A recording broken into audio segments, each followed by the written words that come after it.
Our history is filled with many dark chapters, and although it seems like we know a good amount of them, I would say we barely scratch the surface. There is a famous saying that history is written by winners, and it often turns out those winners are full-on psychopaths and murderers.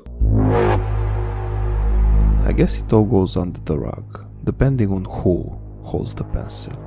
Hitler was a bad guy, Stalin was a good guy, and this guy we're going to talk about today, well, he just wanted to help. But somehow he ended up killing millions of Africans. And the big difference is that you most certainly heard about the first two, but I almost guarantee you didn't about the third one, the one who committed one of the worst genocides ever, but was still an admired king, King Leopold II.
It would be safe to say that the thirst for blood went deep in Leopold's family, because in a way he just picked up where his father, Leopold I, left off, colonizing other countries, but without success. So I guess Leopold made it his life's mission to succeed where his father failed, and unfortunately he did. It was very clear to him that the power of other countries, such as England, France, Germany, and America, lies precisely in this fact. But you know how they say, the more you have, the more you want. So basically, he didn't just want to rule the nation on the behalf of Belgium, but to make it his own possession. The main goal was profit, money, other land's riches, whatever you wanna call it. But invading a nation with a clear goal wasn't exactly a plan that would work with the other powers. So like many times throughout history, a false reason must have been created. Enter religion. On the wings of Christianity, he wanted to convert the lost souls of Congolese people. But what followed had absolutely nothing to do with faith. And the main question is, why did he choose Congo specifically out of all the countries? And the answer is actually pretty simple. Congo was very rich in natural resources, the most abundant of which were rubber trees, from which rubber is produced. And at that time was a great demand for this material in the world due to automobile industry. Like every sick, twisted and disturbed ruler, he had to have a sort of right-hand man. What was Goebbels to Hitler? What was Jagoda to Stalin? That was Morton Stanley to Leopold. Now, I'm gonna tell you a short story about Christopher Columbus and the Jamaican settlers. The reason for that is that you can see how Morton Stanley applied the exact same techniques and mind games to accomplish his goals. In 1504, Columbus and his crew were desperate for supplies after a series of conflicts that left them without any trades. Columbus had some astronomical knowledge, and he knew about the lunar eclipse that will occur in the near future. So, he used to say to the Jamaican natives that his god was very angry at them for not providing him and his crew with any food and goods. He said that God will show his anger by turning the moon to a bloody red. And what do you know, 3 days later, the moon was inflamed. After they saw this, they immediately dropped to their knees, praying and asking for forgiveness. Columbus also knew the time when the eclipse will end, so he informed them that his god will change his mind if they comply. After they obeyed, a couple of days later, the moon was normal again, and the settlers saw that as another sign. So Columbus and his crew got everything they asked for. That brings us back to Morton Stanley. In agreement with Leopold, he went to Congo in 1879. With the help of cheap and psychological tricks, Morton managed to convince the African tribal leaders that the white people were invincible. When shaking hands, he used a special electrical device that caused those who greeted him to faint, giving the impression that he had a superhuman strength. He used a magnifying glass to light a cigar, claiming to have control over the sun. He put in blanks in the gun and then had people shoot him, after that claiming that the bullets went through his body. Given that this was the first time the Congo natives had first encountered, shall we say, this kind of technology, they were more than willing to sign a treaty that declared Leopold as the rightful owner of the Congo. Of course, they had literally no idea what they had signed, but this contract served well as legitimacy in the eyes of the Europeans. After that, Leopold officially changed the name to Congo Free State. However, as you can guess, the country was everything but free.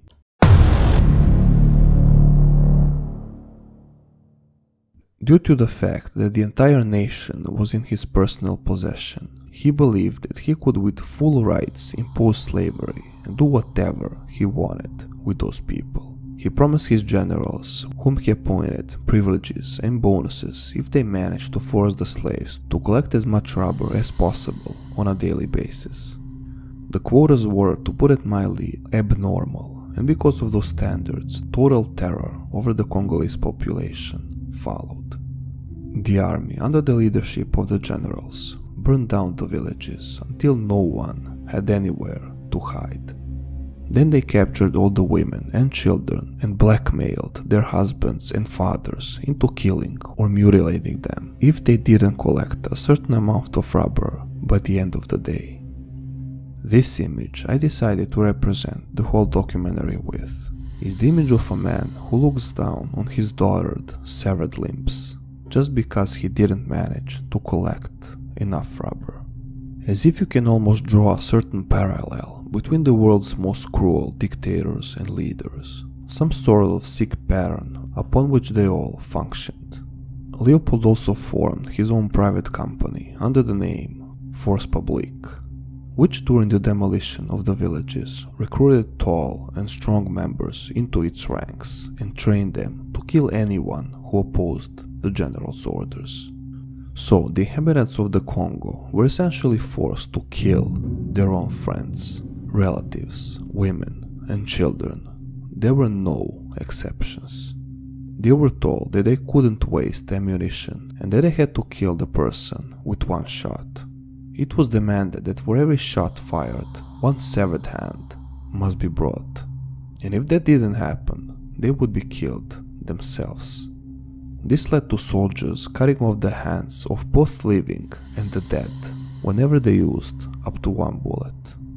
In the meantime, people in Europe had no idea, let's say to an extent, what was happening, and it was rumored that Leopold needed more soldiers for his Christian mission. So the brainwashing began.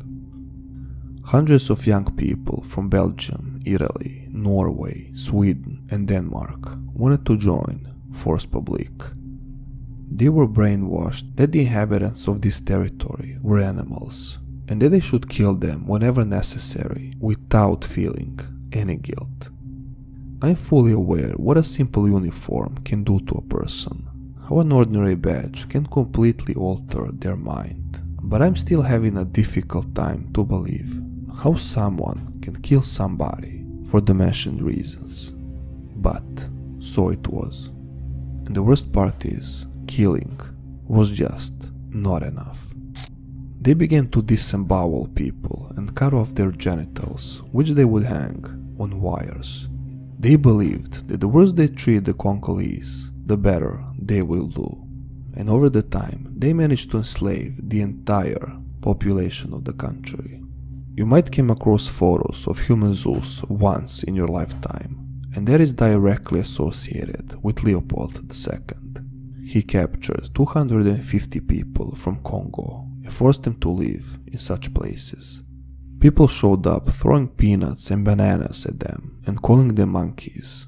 They were forced to stay there in all weather conditions, so several dozen died of influenza and pneumonia. So, when we draw a line, his sick generals had a lot of fun cutting heads and pulling guts.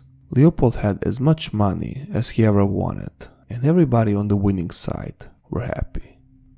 So how exactly did everything fall apart? If you watched my documentary about the Nazino Cannibal Island, then you know that a single person was responsible for getting the story out in public, a journalist named Vasily Velichko.